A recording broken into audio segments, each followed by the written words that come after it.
Hey y'all, Jill here. Welcome back to Whispering Willow Farm. If you caught yesterday's vlog, then you know I was talking all about what I am starting and growing this fall and winter. Now I'm actually going to be starting all of these things. I'm going to be starting most of these in 2.5 inch pots. So I'm starting these in these 2.5 inch pots. This is actually my line. It's the Summer Solstice line I did with Bootstrap Farmer, and well, it's fun to grow stuff in your own pots.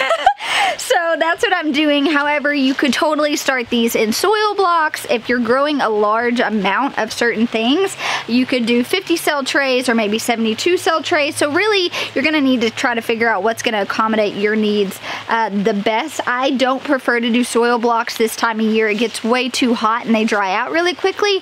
However, it is a preferred method that I do when I'm starting my seeds for the summer. So just kind of play around with that, figure out your climate, what's gonna work best for you. But most of mine today are gonna get started in these little bad boys right here. All right, so what I am starting today is the Small Wonder Spaghetti Squash from Haas Tools, and then we're gonna do the South Anna Butternut Squash from Haas Tools. So I'm gonna do about 12 of each of these, and then I had the Honey Nut Squash from Botanical Interests. I'm gonna do, I think, about 8 of these, and overall, I mean, this is gonna be more squash than we could even possibly need, but we're eating a ton of butternut squash. So I know for starters, I can store this really well, but then I could easily freeze it too, and this is gonna be a great addition to a lot of winter dishes. So another thing I got asked on yesterday's video was, Jill, are you not growing kohlrabi? What is the deal? I am. I totally am. I just forgot to mention it. So I'm going to be growing the early purple Vienna and the Lanro, which is what I grew this past year. So those are the ones I'm going to do. I'm going to do 16 of these, and then I'll probably just continue to succession seed them and transplant them out. I do have the liberty of doing that because we're in the high tunnel, that I can kind of even fill void space with kohlrabi, but that's what I'm going to start now. So I've got my tray here for the squash. I'm just going to put one label in each, and I'm going to know that they're color coordinated. Now, a good quality soil is going to make a massive difference when it comes to just the health of your transplants. It really is important when you think about them getting started. You want to make sure that you got a good high quality either seed starting or potting mix for your seedlings. Alrighty, so I got my soil here. I've been talking a lot about the fall and the winter garden, and that is because that's a huge focus and a shift on our farm right now, because we do have certain windows. We are growing with the use of our high tunnel, which is amazing, but a lot of this is going to get grown outside too. And what I'm going to do is, when the weather does get a little risky, right, when the frost starts to set in, I'm going to put that 9-gauge wire that I talked about putting up for insects and pests. I'm going to put that up, and I'm going to put a row cover on it to where a light frost isn't going to damage some of these things. And so I would encourage you, if you've been thinking about growing a garden in the fall and the winter, but you don't have the resources of a greenhouse to be able to start your seeds, maybe you don't even know the first thing about seed starting, don't be discouraged by that. There are a lot of great resources at your local nurseries. This would be a good chance just to connect with community too. You can go to your local nurseries. You can see what they have available. Now, you are going to be limited. If you are starting your things from seed, there's a lot more variety options there. But it certainly doesn't mean that you're out of the game, right? If you want to grow food, by golly, you can grow food. Go down to your local nursery, pick up some brassicas. Usually they'll always have, you know, a cabbage variety. Usually they even have just like a standard cabbage, and then they'll have like a Chinese cabbage variety. They're always going to have broccoli and cauliflower, more than likely, and you'll notice that there's some like spring, like some greens that you usually would plant in the springtime. But I think catching them at the right time, I want to say last year is the year that I went in August to the local nursery, and I had pretty good luck. Now, I did have to shop around to a few different places before I was able to find all of the things I wanted, but I was able to do that. So don't be discouraged by it, and don't think if you don't know how to start your own seeds that you can't have a fall and winter garden. That's just completely not true. But what you could do, you could buy your starts locally, but then you could spend all fall and winter when you're not actually, you know, doing a lot of the heavy lifting like we do in the summer garden, and you could research everything that's involved with starting seeds. Because even though I have, you know, this nice seed starting greenhouse, it isn't necessary if you're just growing a small amount in your backyard. You could get by with something much smaller than this, which would be a lot cheaper. Or you could also set up racks in your house with grow lights and grow your own food in your closet if you're in a basement or a spare room. If you have a really good south-facing window and you're only needing to start a few things, then you certainly could do that. So I always like to remind people of that. You know, you don't have to have my setup to be successful. And another thing to be mindful of is this is what I'm doing for my job. Many of you guys may be doing this for a hobby. It may be supplementing some of your family's food, but you're not trying to be 100% sustainable. And some of you, it may just be something that you're wanting to get into. So don't feel like you have to do it at a certain scale. Just like there are a ton of people I follow on the internet, and I look up to them and I admire them, but they're growing on a totally different scale, because even though it is their job too, just the scale of their job is a lot higher than mine. So I'm not going to put that expectation on myself. I'm just going to do my best. I'm going to grow food to the best of my ability. I'm going to start what I can start from seed. What I can't, I'll source out. But thankfully, we haven't had to source out anything this year, and I've been able to start them all from seed, which feels, it just feels really good. So I started my kohlrabi. A kohlrabi is, I say it wrong, all my friends make fun of me. It is a German turnip, and it's this really cool bulb that puts on these leaves, and it looks very alien-like. I've grown it for the last several years. It is a staple in my house. And this summer, my chickens got in my garden and ate almost all of my kohlrabi. I think I ended up having 2 left out of about 12 plants. I was completely devastated because where I am, you can't go to the store and buy that. And so that is another reason why I love starting my own seeds, is that I can grow things that I do not have access to at a farmer's market or a grocery store. So I'm growing quite a bit of this, and I'm just gonna put all this on my little seed starting tables here, and we've got these automatic misters that'll go off. So that's the nice thing too. I've noticed that this has really alleviated a lot of stress off of me, having this automated timer and misters, because I'm not having to be worried about these drying out, which I don't have to worry about that as much because they're in these bigger pots. But it is another chore to add to your list. So maybe even make a pro and con list on, like, okay, these are the pros of growing my seeds, these are the cons. It's going to be more time intensive to start your things from seeds versus just going to the store. But I can promise you, if you do it, you're going to feel so good about your accomplishment at the end of the season, saying, hey, I started this from seed, I transplanted it, I watched the fruit set, I watched it grow, and now here it is, and I'm going to eat it. And I promise you, that is the best feeling. All right, so there are a few things I want you to consider if you are planning on starting your own seeds for the fall. Hats off to you. If you're planning on buying your starts just to have a fall garden, hats off to you. That's so awesome. But if you are starting things from seeds, or you are buying them from a nursery, this still applies, doesn't matter. And that is, you want to make sure that you are prepping your bed and getting everything amended and ready for the next season. And this is something that I usually do as I'm starting to rip out that summer garden. I'm starting to prepare it for all of the fall crops that are going to go into it. So we always amend beds before we replant them again. Now, we do this in a couple different ways. So we've got an injector that is hooked onto our drip irrigation that goes off about once a month, and it's injecting amendments and organic fertilizer, prebiotics, back into our soil. So we're constantly amending our soil throughout the season because we know it's constantly being depleted of nutrients as it is, you know, helping our plants grow and produce fruit. So if you have your garden set up on drip, that is something you could do. We got our injector from, I think it was from Haas Tools. It is a bit of an investment, but it did save me a lot of time in the long run being able to have that automated. Now, say you don't have drip irrigation and you don't have any sort of injectors. Guess what? That's totally fine. You guys, I've been doing this for 10 years, and this is the first time I've had any of that, and I've still successfully grown food. So don't feel like you're ever limited by what you don't have. You don't need a lot to grow food. I promise you that. You don't need drip irrigation, although it makes it easier.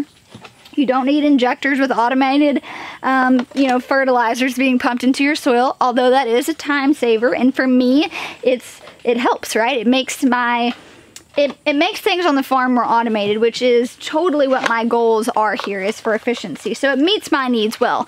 But if I didn't have those things, I could still grow food. And you can still grow food. So things to be thinking about is, what is your soil depleted of? And you won't know that unless you do a soil analysis test, which I always recommend. So what you would do is you would get a baggie and, you know, a little hand trowel, and you would take soils from the various beds. So we do this in our raised beds, we do this in our cottage garden, and we do this in the high tunnel. And we are taking soil from all the beds, north, south, east, and west. And we're filling up a baggie, we are writing on it, and we are sending these off to a lab. Now, I do know that some extension offices will do the soil analysis test for free. For us this year, we had super soil in our soil, and they would not run the test. So we ended up having it sent off to a lab to get the results back. But you can add the wrong thing to your soil. And I don't tell you that to scare you, but too much of even a good thing can end up being a bad thing. You don't really know what to properly amend your soil with until you know what your soil's been depleted of. Now, if you do not want to, you know, go to your local extension office, maybe you don't want to send your soil off to a lab, there are these at-home soil tests you can do, and it like runs the pH of your soil, which is not near as in-depth as if you were to send it to a lab, but it could kind of give you a general idea if you're just not wanting the time investment of all of that. But that would be what I would be working on right now as you're thinking about starting your seeds, or maybe you're with me right now and we're starting seeds. You also need to be figuring out what your soil needs and adding to that need. Is it, you know, phosphorus deficient? Is it nitrogen deficient? Does it have too much nitrogen? And there are actually plants that you can grow that will help with that. So there are certain plants that can draw up the nitrogen in your soil, the phosphorus in your soil, if you have an excess of that, which is really cool because it just allows you another opportunity to kind of deep dive into your specific soil needs and then learn how to cater to that. In the meantime, it is always good to still add back to your soil, even if you're not sure what exactly it has been depleted of, which is why every single month we add the Prebiotic Ultra. I'll find a link and link it down below. We actually sell it on our website now. A monthly regimen. It was an every week regimen because we had really poor quality soil here, but once we've kind of started to see that balance out a bit, we've just bumped back to once a month. But I like to view soil as the backbone and the longevity of your farm. In fact, I have an entire chapter in my book called Soil Health, the longevity and the backbone of your farm. I'm almost positive that's the chapter name, because I do find that it is so important. And a lot of times, and I'm speaking to myself here, hear me out you guys, I'm preaching to the choir. I can get so caught up in buying the latest seed or trying all these different varieties or adding more structures on our farm. Like, I always think we need more infrastructure. Like, I can get caught up in those things, but if I'm not emphasizing on my soil and putting my attention where it really counts, then it doesn't matter how nice my greenhouse looks, right? It doesn't matter how many new beds I added to our farm. It doesn't matter the latest variety of tomato that I'm growing this summer in the high tunnel. If I don't get my soil right, then quite literally nothing on my farm is going to be right, and it's not going to produce like it could. And in my opinion, if I can focus on the soil on the front end, making sure I have high quality soil that I'm starting all my things in, making sure I'm adding those prebiotics, those, you know, organic fertilizers, those amendments back into my soil, then I know that I'm going to have an abundance of food. I'm going to have healthy soil that's being added back to and not just depleted from. And overall, I'm going to have a healthier farm because of it, and it's just going to make everything run a lot smoother. Alright, so first we're going to plant this Small Wonder spaghetti squash. It's a 90-day variety, and on the germ rate it says 95%. This is something you'll see on all seed packets. It's either on the front or the back, and it kind of gives you the specs, right? It tells you when to plant, the planting depth, the seed spacing, the road spacing, days to maturity, when it was packed, the germination rate. Now, it says packed for 2022. You guys, this is not an expiration date. Seeds don't technically like go bad. They go down in germination rate, but seeds aren't ever bad. I planted some beans this year that my papa gave me from Lord, who knows how many years ago. He had them just in baggies in his freezer, and it was just the sweetest moment getting those seeds from him. But I had no doubt that they wouldn't germinate. I just planted a couple extra instead of just, you know, the typical one that I would do. So that is something to account for. Seeds don't really go bad, but the germination does go down a bit the older the seeds are. So I'm just going to pop one of these in here. 95% is a pretty good germ rate in my opinion. So just one seed per cell. Now, another reason that I wanted to start these in these 2.5-inch pots versus the soil blocks is because when I'm starting a lot of my brassicas for the summer or the spring, I'm starting them in these little bitty 20 mini blocks. You guys can see these are some tiny holes. So one, I wanted to start them in here because I knew I wouldn't be transplanting these out for a while. I still have got the ground to prep. I still have got a lot of food in the high tunnel that I'm going to need to, you know, take out. I'm going to need to amend those beds and do that stuff. And so by starting my seeds in a larger pot, I'm essentially buying myself more time on when they need to be transplanted out, which I personally appreciate this time of year. You know, when I'm starting things in February, January, February, there's not a lot going on the farm, right? I mean, it's our slower season. I'm really kind of shifting gears to different priorities, but this time of year, a lot of things are still rocking and rolling. I've got a lot of responsibilities, a lot of jobs still to do, and so if I can kind of start these earlier within that window that they need to be started by, but not necessarily that window they need to be transplanted out by, I find that I like using these bigger pots just because they save me some time. All right, now we're gonna do the South Anna butternut squash. This is 110 days to maturity, so a little bit longer. The germination rate is 98%, so I'm still only gonna be doing one of these. I do like to always overstart when it comes to things that, like, I know I'm gonna miss my window if I don't start these like yesterday. So I'm gonna overplant just because I'd rather have enough. And my favorite thing about gardening and farming is that you get to share. So I know if I don't actually need all of these, my sister grows a massive garden. She'll probably take some. We've got friends at church who grow a garden. They'll probably take some. So none of this stuff's gonna go to waste. I usually always have some extra seedlings, and that's just a great opportunity for me to gift them to somebody and hopefully encourage them just to grow food in a time of year that they're not used to growing food. All right, next up we have our honey nut squash from Botanical Interests. This is also a 110-day variety. I've heard really good things about this variety, so I'm excited to grow it. Alrighty, so I just planted one of those now. Typically I tell you to pre-soak your soil, plant your seeds, and then soak them again. But I'm not, actually the only water hose we have in here is hooked up to these timers, and it goes off at a certain time. So I'm not going to worry about that because I know that this timer goes off about every 5 hours, so it's still gonna go off again before the night's up. And so I'm just gonna make sure that I've got all these placed on the table well enough to where they're just gonna get saturated. And it goes off for a good bit. So it goes off for several minutes every few hours, and so I know these are gonna be well saturated before the morning time comes. If you are noticing though that you've planted your seeds a while ago and they're not germinating, nothing's happening, water could be an issue. Consistent watering when you're starting seeds is really important. One, you need to make sure that they are getting wet and germinating, but you also need to make sure that once they germinate, they don't dry out in between them and actually die, and you have to start the whole process over. So if you don't have some sort of automated system up, make sure you are watering them well. You could bottom water them, which is highly recommended, which is where you just fill the bottom up and it soaks up through the top.